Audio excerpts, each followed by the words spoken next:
Assalamualaikum warahmatullahi wabarakatuh. Kembali bersama SM News. UMY menyingkap eurocentrisme dan membangkitkan epistemologi Islam. Belum lama ini, Universitas Muhammadiyah Yogyakarta, UMY, mengadakan International Seminar on Islamic Studies bertema Islamic Framework on Decolonization. Acara yang diselenggarakan oleh Center for Integrative Science and Islamic Civilization, CISIC, UMY, menghadirkan pidato kunci yaitu Dr. Joseph E. B. Lombard, cendekiawan yang dikenal kritis terhadap hegemoni akademik Barat. Joseph menegaskan bahwa dominasi eurocentrisme dalam dunia akademik, terutama di negara-negara mayoritas Muslim, telah lama meminggirkan epistemologi Islam. Hal ini menciptakan jurang antara keilmuan Islam tradisional dan kurikulum universitas modern. Hal ini juga ditegaskan oleh Sekretaris Majelis Tarjih dan Tajdid PP Muhammadiyah, Dr. Muhammad Raufik Muzakir. Dalam sambutannya, Raufik menyoroti pengaruh halus namun meluas dari kerangka Barat dalam disiplin akademik, yang juga terjadi di negara-negara mayoritas Muslim.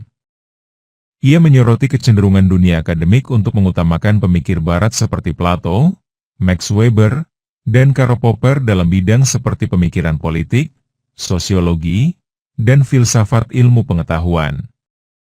Pada saat yang bersamaan meminggirkan tokoh-tokoh intelektual Islam seperti Al-Mawardi, Al-Ghazali, dan Ibn Taimiyah, yang kontribusinya dalam tata kelola pemerintahan, etika, logika, dan epistemologi jarang diintegrasikan ke dalam kurikulum universitas. Raufik mengidentifikasi adanya jurang sistemik antara pengetahuan yang dikembangkan di pesantren dan wacana akademik di universitas. Raufik menyebut 3 hambatan utama dalam mengintegrasikan epistemologi Islam ke dunia akademik. Pertama, kurangnya kemampuan berbahasa Arab di kalangan dosen universitas sehingga membatasi akses ke teks klasik. Kedua, asumsi eurocentrisme yang mengakar dalam kurikulum yang menganggap pengetahuan Barat sebagai standar universal. Dan ketiga, kurangnya kesadaran akan kedalaman serta keragaman tradisi intelektual Islam. Sebagai universitas Islam, UMY telah mengambil langkah konkret untuk mengatasi tantangan ini. Raufik mencatat bahwa lingkungan UMY lebih kondusif untuk mengintegrasikan perspektif Islam dibandingkan banyak universitas negeri, yang ia gambarkan sebagai bermusuhan atau apatis terhadap tradisi intelektual Islam. Salah satu inisiatif unggulan adalah pendirian Center for Integrative Science and Islamic Civilization, CISIC, 3 tahun lalu, yang bertujuan menjembatani epistemologi Islam dengan disiplin akademik modern. Lembaga ini menyelenggarakan seminar, kuliah umum, dan kolaborasi untuk mengembangkan paradigma yang berakar pada epistemologi Islam yang kritis dan produktif.